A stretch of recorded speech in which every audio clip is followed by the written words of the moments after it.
接下来我们要来特别关心到的是 KK 园区在缅甸这边的园区的地狱景象正式的曝光。等一下带观众朋友赶快来看到，想要活着走出去，现在说得靠自己的运气了。尤其现在中缅联手要铲除 KK 园区，但是真的铲除不了吗？现在看起来是移动到了其他的园区，春风吹又生。另外来关心到的是，英美现在联手，还有新加坡要瓦解诚挚的诈骗帝国，真的做得到吗？今天都会一起的来做关心。我们赶快来看到是在 KK 园区这边，经过了缅甸政府军疯狂的轰炸之后，园区看似已经被夷平了，但是上千人当时不断的逃命，甚至渡河要逃到泰国去，有人就被洪流冲走了，但是有人活着上岸。上岸的人跟这个记者们描述了一下在园区的一个惨况。我们赶快来看到这位是李先生，他说他当初因为有受到一些诱因，说1个月月薪8000块，而且不限学历的广告吸引，于是他就是踏入了这个园区里面去。那他当时是做的是欧美盘，他说一天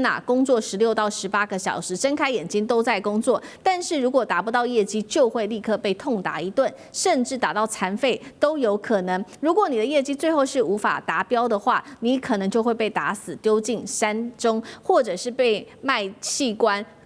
割器官卖到其他的地方去哦。那么李先生他最后还是被救回来了，但是这样子的例子非常的少。救援队就描述了，他说有很多的幸存者，他们幸存下来之后会跟他们描述说，这些诈骗园区他们的经纬度在哪里，可以去救剩下的这一些受害者。但是往往他们出动去救人的时候都已经太晚了，因为他们也描述说，园区几乎是每天都在搬家的，就像打游击队一样，今天在山谷，明天又在另外一个山谷，或后天就消失了，在哪里都得碰碰运气。怎么看？很多逃出去的人，逃出园区的人都曝光园区内的真实的景象，为什么还是有人宁可被冒着可能会被诈骗的风险，还是要去？是钱真的太好赚吗？干哥怎么看？对，如果说你真的能够成为他们的干部，也就是说非常懂得话术，可以去诈骗别人的话，那你真的可以赚到。我跟你讲哦，他那个奖金是很可怕的哦。如果说你今天暂时被骗了，但是你到了那个园区之后，你可以融入当地的文化，你可以融入，就是说我现在开始用话术来骗投资人的话，我告诉你，1个月人民币2、3万是跑不掉的，可以这么多。然后就实打实，如果说你今天做了很好的业绩的话，你可以抽成一件可以抽12%到15%，这是诈骗集团他们谋生的条件。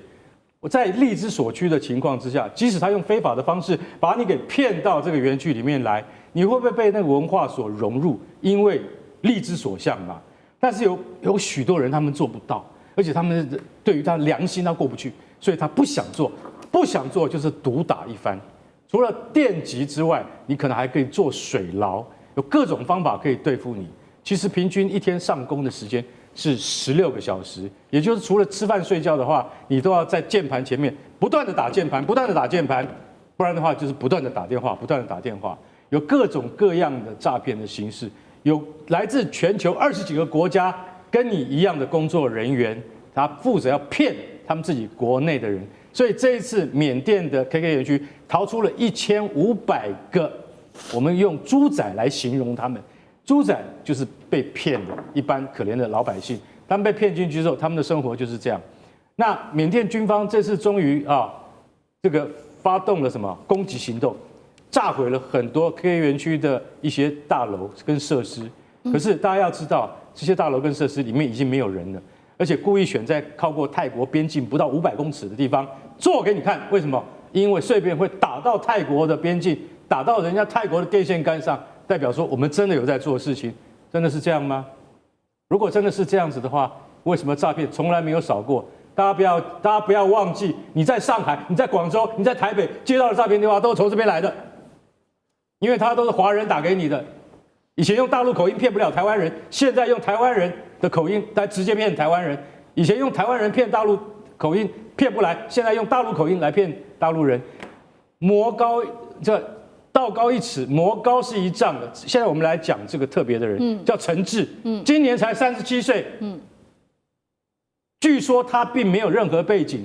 但是他今天竟然有150亿美元的虚拟货币被美国政府给查扣了。据说他的游艇长达120尺，大家要知道，游艇超过100尺哈，那个就已经是不得了的。超过120尺的游艇，价值大概6到10亿美金。他才37岁，他怎么会有这个能力？他后面到底有什么势力在支撑他？除了缅甸的政府军以及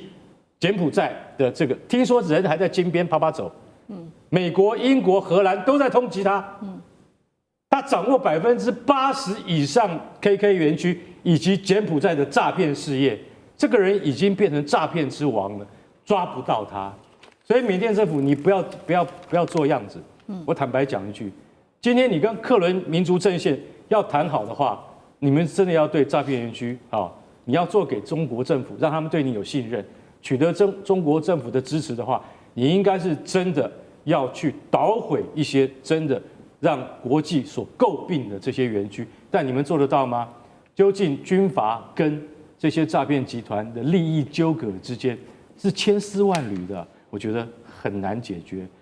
今后。可能大家真的，一般的老百姓，不管你在对岸或者在台湾，都要自求多福。遇到诈骗电话的时候，一定要警觉起来，不要再成为那个无辜的受害人了。好，刚刚干哥帮我们特别提到37岁的陈志，补充一下，他是太子集团的创办人。那现在确实欧洲国家已经针对他的资产做冻结了，但是这样就能够摧毁这个诈骗帝国吗？等一下，请聂老师来持续带我们看。我们持续来看到说，在这一次去打毁这个 KK 园区的重要的后盾，其实是来自于中国大陆，所以呢，缅甸军政府才可以这么的雷厉风行，出动大动作。那这一次，包括我们看画面上出动了无人机，还有这些机动的滑翔翼等新型武器，都是因为有大陆在背后做支援。那短短几天内，2000多人逃往泰国，但是现在又要问了，逃到其他国家去的这一些人，会不会又在成立这个诈骗园区？尤其是往辽国、往泰国、往金三角这边又在重申，难道这个毁灭的行动只是在作秀吗？做给大陆看而已，真的能够彻底摧毁诈骗集团吗？上志哥怎么看？这次轰炸，我们都知道，其实过去都在抓捕，轰炸非同小可啊。中国大陆什么角色呢？你觉得不需要北斗卫星吗？当然有啊。要知道，其实大家一般对于中国大陆在查缉跟跨国查诈骗，一般不太了解。我还是简单跟大家说，早前其实在发生诈骗，大概2010年前。大概中国大陆就有诈骗，一开始是福建安溪，包括湖北的娄底跟双峰是县，一些传出诈骗钱汇回来，所以一开始是地方公安在办这个事情，所以规模不大，但是后来真的越来越多，所以中国大陆开始重视，而且从地方开始上纲，大陆正式成立专案，地方中央开始是2015年，10年前就开始。系统性的做，从原来地方到公安，最后包括整个国务院外交部，包括整个他们所谓户政啊、银行，全部都有专门的对窗口来一起在打仗，而且甚至这个窗口不是在北京遥控，是最后派人员到云南或各地方在前线，因为你马上很多东西要协调，他们家乡在抓的，乃至于要跨国协调，所以最重要的是在2023年，最大关键2023年中国大陆通过了这个全新的叫做反电信网络诈骗法，全新的法，这个法是针对诈骗而来的，所以这里头为什么可以判处死刑？今年在9月底10月初的时候呢，就在缅甸的名家这一整个家族诈骗全部抓起来，夯不啷当，5个人，包括大姐姐，那个老姐姐被判死刑，11个人无期徒刑，有一大堆20几个人，最高判了24年的有期徒刑，就是因为有这个法。所以现在，如果说你在台湾的人，你在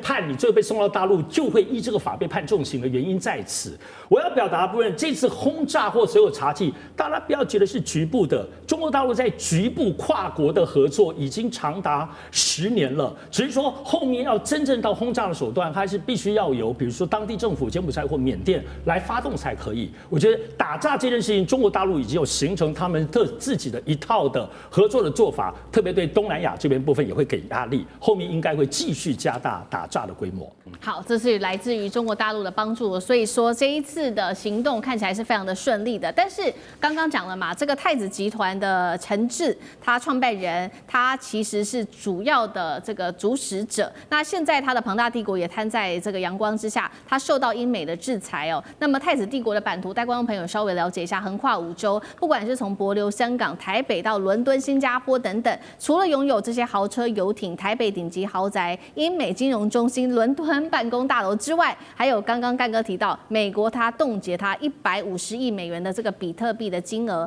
过去太子每一天靠诈骗可以赚得3000万美元的现金，这一回这个遭到欧美冻结资产，就能够把这个诈骗帝国给摧毁吗？聂老师怎么看？那个思敏，我先讲一下 very sad story， 非常难过的事情。这不是2010年，后来才开始。2005年10月2号有一篇报道，《联合报》的主版写了一个大学教授母亲接2个电话往生，那个本人主角是聂建中。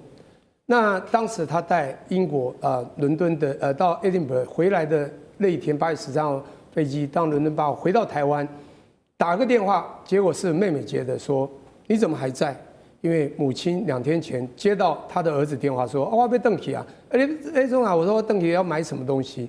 然后邓来以后，结果我的声音被揭露，就是我哈，所以12号呢，他要求他50万，我所有亲戚都接到，我妈抽不出来，最后 choke 住，然后到了台中立新医院，这是真的。那当时会就这 news 是9月的时候，我跟吴淡如有一个参会的时候，他帮我写在苹果日报，我原本不想 news 的，后来抓到了啦。不管怎么说，就是当时侯友宜他一个第6组，一个姓蔡的，他一直追踪，我原本不想告诉他，后来因为那时候很难过，最后抓到2个，就在那时候在对岸福建抓到2个姓杨的、姓陈的。好 ，anyway 这过去了20年了，我跟你讲那个诈骗非常可怕，而且非常严重，这本来判死刑就应该。那当然，这是我的故事，所以我稍微讲一下。我先讲一下哈，我先讲这个，因为我要讲一个故事。我以前在金酒当了10几年的董事，我们非常重视打假，太多假酒了。我们到大陆更多，台湾也很多。你知道9年期一堆假，大陆90%，我们说90%到95%都假酒。我们总经打到了，很高兴，又打假委员打到回来报告没有用，为什么呢？整个村庄都是吃假来赚钱的，结果去告到公安啊。也没有用，因为公安会 cover， 因为他也要靠这个来赚钱。